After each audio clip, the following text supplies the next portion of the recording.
Most people think dopamine is a reward chemical. It isn't. It's a learning signal, a prediction system. Your brain is constantly asking one question. Was this worth repeating? And dopamine answers it.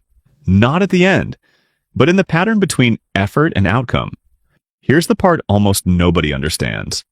Dopamine doesn't track rewards. It tracks changes in expectation. If something feels better than expected, dopamine spikes. If it feels worse, dopamine drops, and your brain updates the behavior instantly. No debate, no hesitation, just correction. So when you sit down to work, your brain isn't neutral. It's already decided what this will feel like. Slow, boring, hard, and once that prediction is locked in, you're not trying to do the work.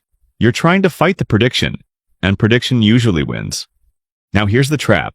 Even if the task is easy, even if it's quick, even if it's useful, it won't feel rewarding because it didn't beat the expectation. So dopamine stays low, and your brain logs the result. Not worth repeating.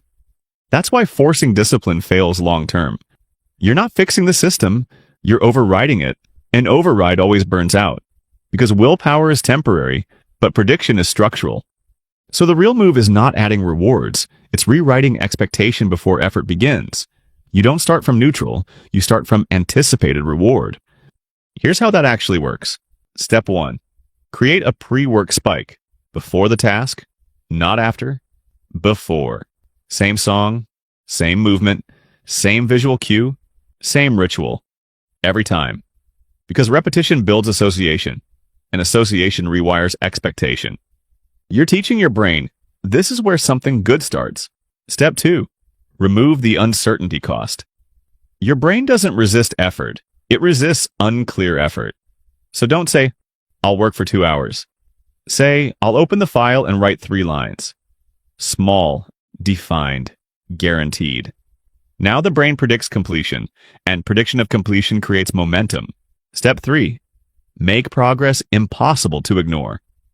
Because without feedback, the brain assumes nothing is happening. No signal, no reward.